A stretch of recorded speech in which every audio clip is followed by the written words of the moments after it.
Hello farmers and welcome to the harvest season. My name is Al and I am here today to talk about farming games. So it's just me today for a variety of reasons, but we've got a excellently fun-packed episode for you nonetheless. You just have to deal with only my voice for this episode, so apologies for that. We are also a 1 day late releasing this episode, and that is because, very exciting, I got a review copy of the Castaway Paradise for Switch, which is out today, the day this podcast is releasing, and that means that the any content about the game was embargoed until today, so I couldn't release the normal time that I do, but I thought it would be more exciting to come to you a day late with some very up-to-date information. So there we are. That's what we have. I hope you're excited. Let's go with it. Before we talk about Castaway Paradise, I'll chat about what I've been playing as usual, and we have hundreds of news, right? So this is going to take us for hours, probably. Well, maybe not hours, but we'll see. There's a lot of news, so we'll get there. So, first of all, what I've been playing, not a huge amount. I've had been a bit ill the last couple of weeks, so I've not spent a huge amount of time playing games. I've obviously been playing a bit of Castaway Paradise, but other than that, not a huge amount. I did start playing Dayland as well, because we'll be covering that in a future episode. But yeah, that's probably about it. I tell you what I did do. I downloaded Mario Kart Tour because I was determined to try the new route on that, the new kart thing. What's it called? The new racetrack. Let's go with that. The new racetrack. And I thought I would try that out. It is fine. I hadn't played it much before. I tried it out once and then not really kind of gotten into it. I still really hate the controls. It's a bit more fun than when I was playing with it before, but I'm not really sure I like the controls at all. It just doesn't feel like I have as much control as I want to. I can totally see why people who are less kind of obsessive about the controls would enjoy it, because it is good fun. I just don't like the controls, so that's kind of my main thing. So yeah, that's about what I've been playing. So we'll jump now into the news. The first piece of news is that Dayland is now out on Switch. That's the game from the makers of Summer in Mara, which came out before Summer in Mara, but this Switch version has just come out. So if you were waiting for that to drop before getting it, you can go get it now. If you're waiting for our opinions on it before you go buy it, hopefully we'll have an episode for you reasonably soon, although I don't promise episodes, so we will see how that goes. The other game that's just released as well is Turnip Boy Commits Tax Evasion. This is also out on Switch. I can't remember whether it's on anything else. It's on Steam as well. So if you have been looking for that game, it's out now. You can go get it. I plan to cover that on the podcast at some point, but I'm not sure when. It's obviously very tangentially farming related, so it's not kind of one of our core games, but it's definitely something I'll be looking into. So again, no promises, but it is on my radar. Next, we have some more information about the Story of Seasons Pioneers of Olive Town DLC. So the first piece of information is that the first wave of the DLC will be releasing outside of Japan today, the day this podcast comes out. So go get that if you have the DLC or you want to buy it. That is out now. This one has animal costumes for the playable character and the romanceable characters, so you can look really cute in your animal costumes together. It also includes the Olive Town mystery files, which I'm sure we probably know more information about because it's already out in Japan, but I've not really looked into that. So I'm intrigued as to what this will be. A bit of mystery in your farming game. So that is out now. You can go get that now. Go get it. I will probably be playing it today. We'll see. The second DLC information is that the second wave of the DLC will be coming out on the 27th of May. It is already out in Japan. It just came out yesterday in Japan.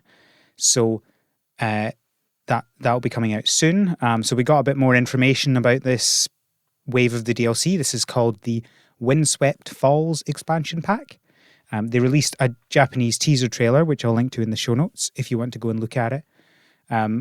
Basically, this is a new area called Windswept Falls, which is accessible from a boat dock next to the farmhouse.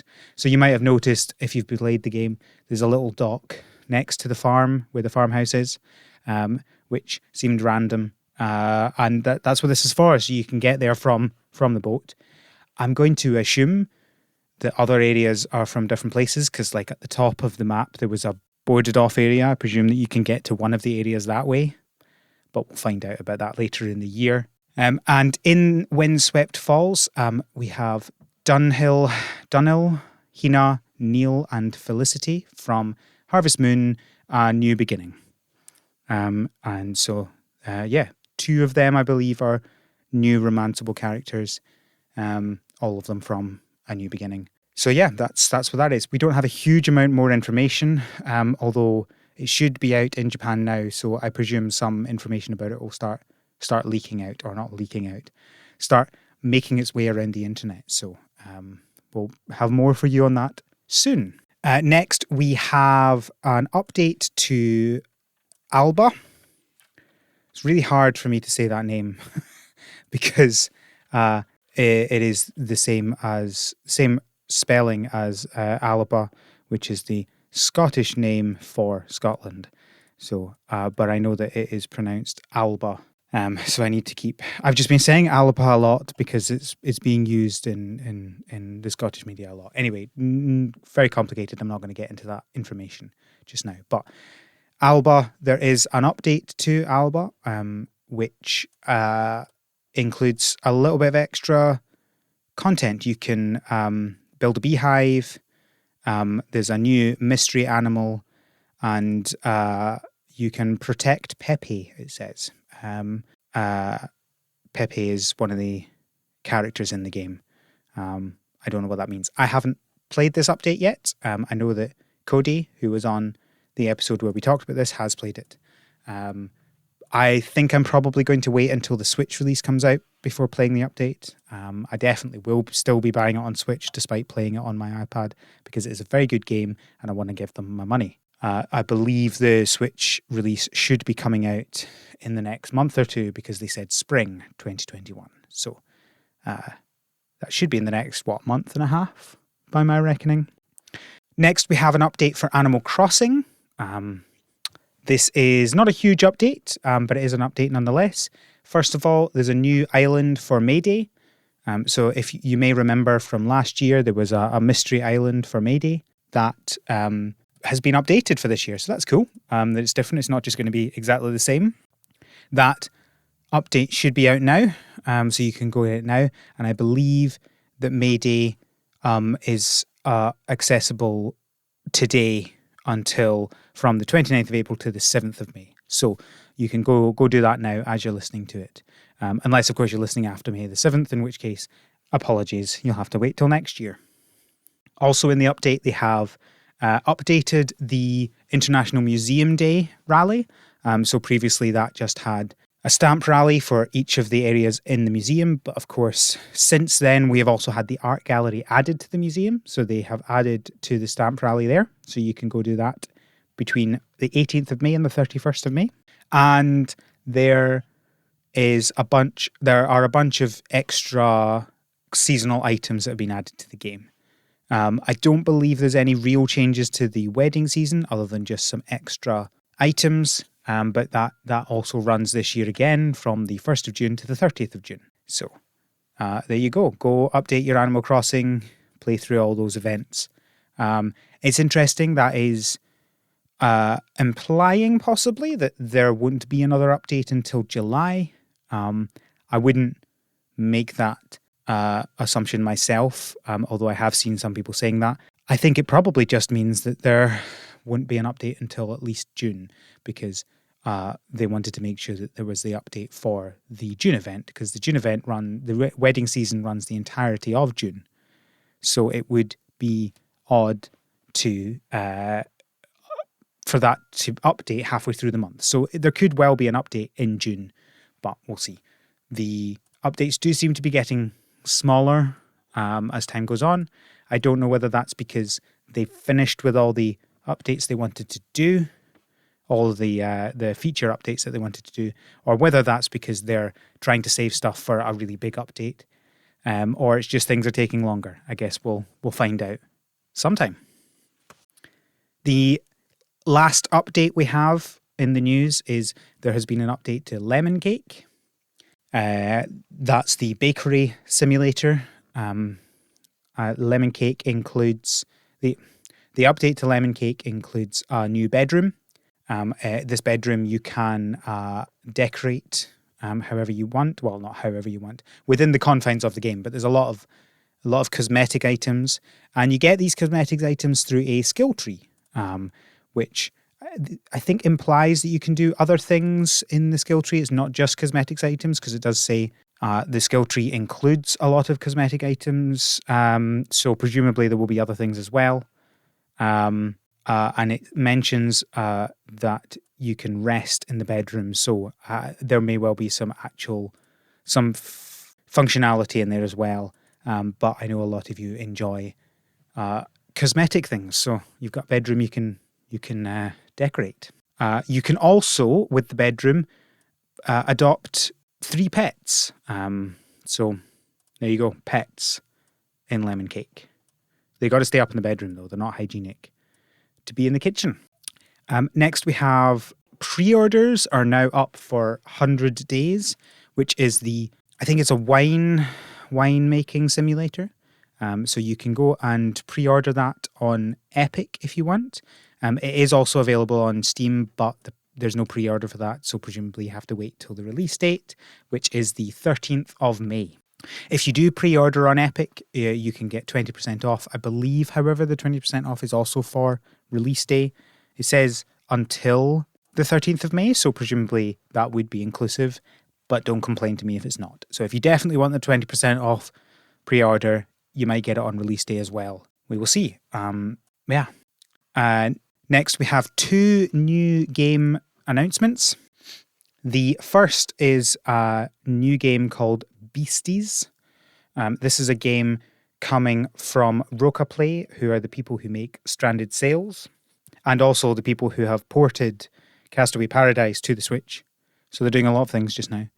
Beasties is described as a lovingly hand-drawn 2D top-down monster training game with turn-based match 3 combat mechanics, where you take on the role of a beastie trainer, form alliances with beasties, earn money with farming, explore the world, craft food for the beasties, and craft various items. Collect and manage resources, discover small and big secrets, and solve countless side tasks and challenges in a peaceful, wholesome, and humorous world. It's a monster training game with farming, and the combat is a match 3 game, which is interesting. It looks cool. I'm intrigued to see what happens. It is going to be coming out this year, 2021, and there is a Kickstarter coming in May. So keep an eye on that.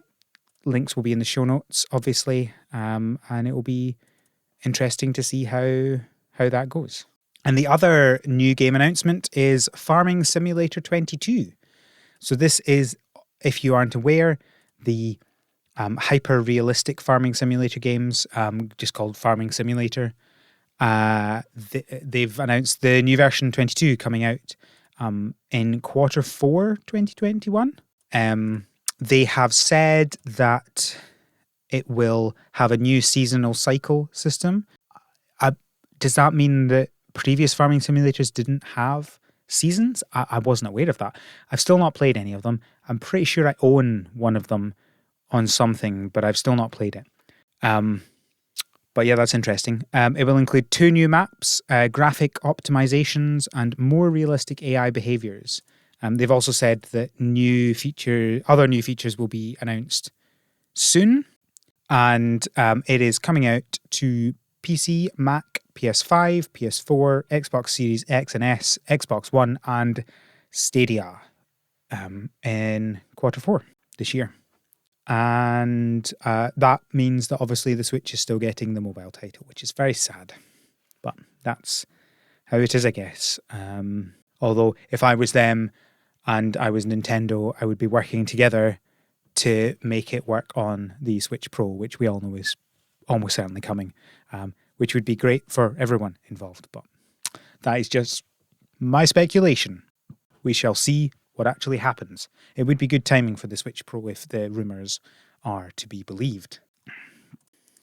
So that is all the news. Obviously a lot of news, some loads of updates, a couple of new announcements of games coming, which is all very exciting. So the other thing I wanted to talk about in this episode is Castaway Paradise. So this is a game from, I believe, 2014 that has been ported by Roca Play to the Switch.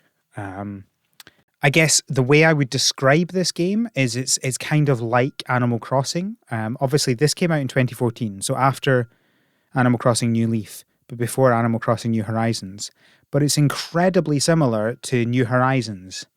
Obviously, it probably did get many of its ideas from Animal Crossing, but the whole being on an island and some of the ways that things work, it's just so similar to Animal Crossing New Horizons. It's kind of mind-boggling that they did all these things. And I guess maybe someone in Animal Crossing saw this game and took some of the ideas. I don't know. I had never heard of it before they announced it was coming to Switch. So I also wouldn't say it was impossible that no one had seen that and just coincidentally built some of the same features. I mean, I guess it's not just that it's on an island. That in and of itself is not a new idea. But it just feels a lot like Animal Crossing as well. So I guess one of the main things is that it runs with real-time timers, like Animal Crossing, but it's shorter timelines. So you're not generally... So let's say, for example, when you're farming in Animal Crossing, when you're growing pumpkins, you have to wait a day for one cycle, and that it's 3 cycles till it's fully grown. In Castaway Paradise, I think it's like a minute for the first cycle, 5 minutes for the second cycle, and like 15 minutes for the third cycle. I can't remember the exact numbers. Those will probably be wrong, but it's something along those lines. It's much shorter timelines, but still real time. Like you have to wait for these things in real time. It's just much shorter. So you're not generally waiting a whole day to do something. But the clock doesn't run like in other traditional farming games. It's not running in after 15 minutes, the day is done. Like the day-night cycle is an entire day, but the timelines for doing things is much shorter. So it's kind of, to me, this is a really good thing. This is kind of removes one of the annoyances that I had with Animal Crossing, is that I don't like how you do a couple of things in the town and then that's it. There's not much more you can do for the rest of the day. So that is good. Some people might not like that, but I really do like that bit of it. The other thing is that on that same topic, there are many, many quests to do. Like it's constantly giving you quests, kind of like how the Nook Miles system works, but they feel a lot more useful. So it's like villagers will give you tasks. So you'll walk around and you'll notice there's like shows a little icon when a villager has a task to give you. You go talk to them, they give you a task to do, you can go do it and give it. And there seem to be always quests. I don't know whether there's a limit, but there seem to always be quests that you can do, which is interesting. But that combined with the shorter timescales means that I was never like left with nothing to do, which is good. So I guess one of the things to talk about is the farming system. because obviously we are a farming podcast. We want to focus on that. The farming system is a lot more detailed or expansive, certainly, than Animal Crossing. So in Animal Crossing, you've got flowers, trees, and pumpkins. That's all you have at this point in time. You might have more in the future, but that's all you have. In Castaway Paradise, there are many, many, many, many. It's much more like a standard farming sim in that there are so many different. Like you've got your corn, you've got loads of other things that apparently I've forgotten about. But I saw a good 10 to 15 different seed types, which is good. It gives you more variety in those things. They work the same way as you would expect, both the plants and flowers. You plant them. Flowers, I think you don't actually plant flowers. I think flowers sprout up, but you plant plants in specific area. There's like a little area that you hoe, then you plant a seed, and then you water it, either the plant or the flower, and then they have a timer, and then they grow, and then you water them, they grow, they water them, they grow, and then you can pick them, and you can sell them and make money. Obviously, I mean, that's why you farm in these games, right? No one's farming in these games for the fun of it. Well, I mean, we are. We literally are. That's the point. It's games. But the character in the game is not farming for the fun of it. They're farming for the money. A couple of interesting things about the farming that I wasn't so keen on. So first of all, the planting UI. So you go to plant on a bit of ground and it shows you all your seeds, but it also shows you seeds that you can just immediately buy and plant, which is interesting, but also I wasted money multiple times not realizing that I didn't have that plant. Now, I'm sure that will go away as time goes on and I will stop making that mistake, but it was a bit annoying that it would do that. I kind of get why they did it because it allows you to just plant rather than having to go and buy the seeds and then come back and plant them, but something about it just felt a bit odd and I wasn't a huge fan of that. The other thing is that it appears that after the timer runs out for them to grow, they don't actually finish growing until they're on the screen. So if you go and water a bunch of flowers and then you go somewhere else and say you go to the water and you do some fishing and then the timer's run out on all these flowers, they've grown now. You start walking back across the island and they all start going pop, pop, pop, pop, pop, pop, pop as they come into screen. They're only actually doing the flowering bit when you can see them. I don't know whether this is deliberate or not, but it feels really weird to me. Literally, the flowers are growing because of my presence. I don't... It's not like I have a huge problem with this. I don't think it's something that is really bad. It kind of broke my immersion a little bit because it doesn't really make any sense. It doesn't make any sense game logic wise, and it doesn't make any sense mechanics wise either. Right? I'm fine with things that aren't realistic if they have a good mechanic, but why would you want them to all only do that on screen? If you have loads of them, it just ends up getting really weird walking across your island because they're just all going pop, pop, pop, pop, pop, pop, pop. Very weird to me. I wasn't a fan of that. That's about it about farming.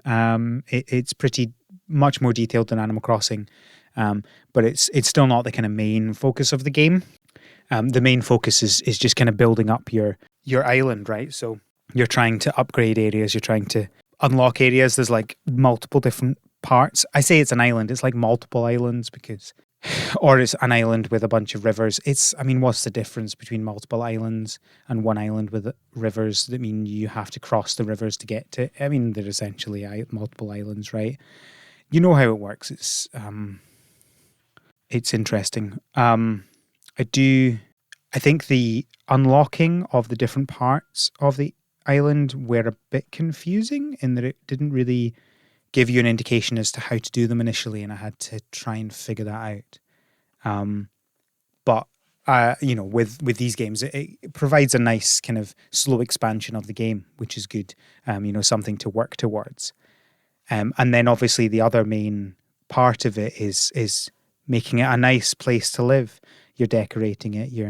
you're deciding where things go, that sort of stuff.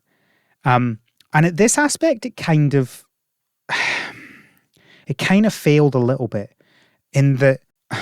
I'll give you an example of the weirdness of the decoration. So one of the things you do in the tutorial is you need to fix a fence around one of the buildings. So you rock up to the fence and you have some fence in your bag and you choose it and you put it down. I couldn't for the life of me figure out how to make it look like an actual fence. So there was a fence with a gap and you go up and you put the fence down, and what it should do is snap between the two other bits of fence and create, like, go the same direction. But this, for some reason, instead of being parallel with the rest of the fence, it became perpendicular.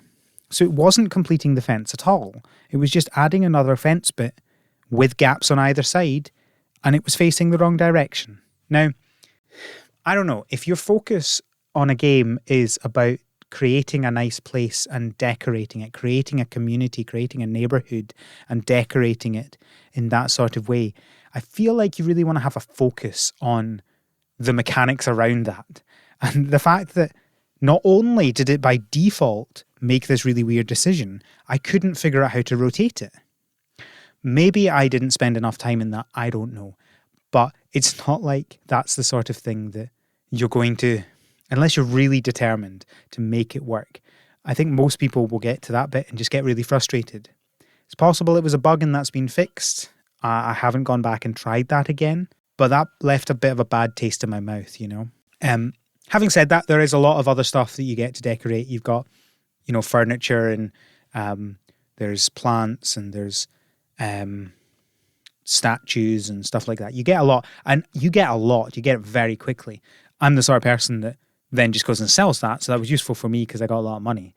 But for those who like to decorate, there's a lot of stuff to decorate with. So from that aspect, it works really well. The villagers, I guess I mentioned before that they give you quests to do, which is good. There's also, they are animals, right? It's Animal Crossing, right? Like they're all animals. Obviously, you know me, I'm not massively interested in the relationship with the villagers, so I've not spent a huge amount of time to get to know any of them. And I've only had the code for the game for a week, so I certainly wasn't going to spend a huge amount of time doing that. So I can't really give it much information on how good that is, but I suspect if you like what you've heard about the rest of it, I doubt that would be a deal breaker for anyone. I don't think it can be any worse than Animal Crossing. Animal Crossing New Horizons, certainly, in terms of that. But yeah, I mean, it is what it is. They have interesting designs. I guess I haven't discussed the graphics, so it's very blocky in a deliberate way, so not in a, it looks bad kind of way. It's not really my style because obviously we've mentioned I quite like 2D games. I do like 3D games, but there's kind of this weird halfway house that some games do, which this is, where it's a 3D game, but it feels like the graphics want it to be a 2D game. And that was a bit odd for me. But I suspect some people would really love this style of graphics. I didn't hate it. It just felt a little bit odd to me. Like the graphics made it feel like it wanted to be a 2D game is all I'm thinking. In terms of controls, there were a few things that kind of annoyed me about it. But in general, the controls were fine. They did what they did. They were mostly self-explanatory as to how to do things. The main thing is that I wasn't a huge fan of how the character moved around. It didn't feel smooth. Like Animal Crossing, for example, you move the analog stick and immediately your character is moving. It feels very natural. Whereas a lot of the time in Castaway Paradise, I found that when there was like a second or so delay between me moving the analog stick and the character moving. And it always just felt like I was kind of vaguely telling the character what to do rather than actually controlling it. And I don't like that. I like to actually feel like I am directly controlling this character rather than vaguely giving them directions. So I was not a fan of how the movement worked. But I know that I'm not unusual in that, but I know that not everybody feels the same way about that. So this is just the information, right? You just need to know what the game's like to decide these things. So that's how I feel about that. Other than that, there was only really one thing, which is they use the Y button for the action for a tool, but also it's the same button to change your tool. So you hold down to bring up the select a tool menu. And that felt really odd, having the different, like a short press and a long press on the button. That was mitigated by the fact that you just use the D-pad, the left and right just moves between them. So I didn't have that problem very long. Other than that, controls were good. They did what they did, and they were self-explanatory, I think. So I didn't have any real issues other than those two things that I mentioned. And one of them wasn't really an issue. It was just, for some reason, they didn't tell you about the D-pad left and right changing. Despite that being a much better way of doing it than long pressing the Y button. They implemented a better way and then didn't tell you about it. But I figured it out. I instinctively just did that and it just worked. So that's good, but a bit odd, I guess. The final kind of mechanic thing that I can think of that I've not discussed is fishing. So obviously you have fishing. This works very similarly to Animal Crossing in that you have to fish where you see a fish. So you see a fish, you press the button to initiate the fishing rod, and then you move where the controller is, or where the marker in game is, to where you want to throw the line in, and then you press it, and then the fish nibbles on it and you press the button and it comes up. So it's pretty kind of standard way. And it was fine. There wasn't any weirdness around the mechanics for doing that. The only thing is, for some reason, when you press to initiate fishing, sometimes, or most of the time, it would just put the cursor for where you want to fish at the right-hand side of this circle. So you've got like this circle diameter that you get to choose where in there you fish. And it always put just like straight to the right of the circle, even if the water is to the left of you. And then it took a little bit of time to get the cursor over to the water. So that felt odd. Yeah, that felt odd and it was a bit annoying. It was fine when the water was to the right of you because you were already there. It just would have been nice to have a little bit more automatic in there where it would kind of vaguely at least put the cursor on the water if you've got water within your circle rather than on the land. Other than that, yeah, the fishing was fine. It was fine. So I guess to conclude around this game, so I guess in summary, the game, as I mentioned at the top, is very much like Animal Crossing. But with much more farming. It's like a more farming Animal Crossing. If you really like Animal Crossing New Horizons, but you want more farming, this game is for you. If you like Animal Crossing, but you want timescales to be shorter in terms of when things happen, this game is for you. That's about it. It's good fun in that sort of thing. It's probably not a game that I'm going to play a huge amount, purely because, if you're a long-time listener, you'll know that I spent ages playing Animal Crossing New Horizons when it came out. It just kind of caught me right at the right time. But other than that, like 2-month period where I was like constantly playing it, I just struggled to get into these games, So yeah, that's about it. I think I would recommend this game if you like Animal Crossing, but you want more farming and you want it to be slower. Well, not slower, but like shorter, faster. It's definitely faster. It's the opposite of slower. It's not slower. Yeah, that's about it. It's fine. It's there's not a huge amount to complain about, but equally, there's nothing to be like, this is an amazing game. It's fine. Go try it. It's not a hugely expensive game either. So it's not something that you're going to really regret buying if it sounds interesting to you, I suspect. So yeah, thank you for listening to the podcast. If you want to follow me on Twitter, you can find me at the ScottBot on Twitter. If you want to follow the podcast, you can do that also on Twitter at THSPod. We also have a website, harvestseason.club. You can find links to everything that the podcast does on there, including the show notes, a link to email us if you want to communicate with us that way, and also a link to our Patreon. We're just coming up on a new month. First of the month is the best time to subscribe to our Patreon because you get the most value for your money. You can get access to our Slack, where you can chat to other fans of the podcast, and you can get access to our backlog of The Greenhouse, which is a separate podcast that we do about non-farming related things on the weeks that the podcast doesn't come out. So yeah, you can come and access them. I think that's everything. Thank you all for listening, and until next time, have a good harvest.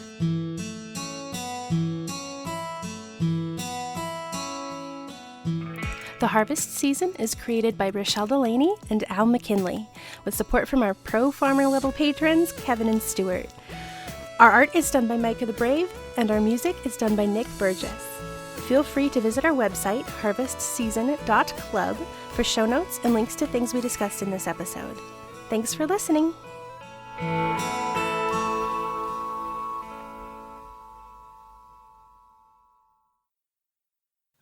So I guess we'll jump straight into the news now. Straight into the news, not straight into the news, because we just did a thing. So we'll jump now into the news.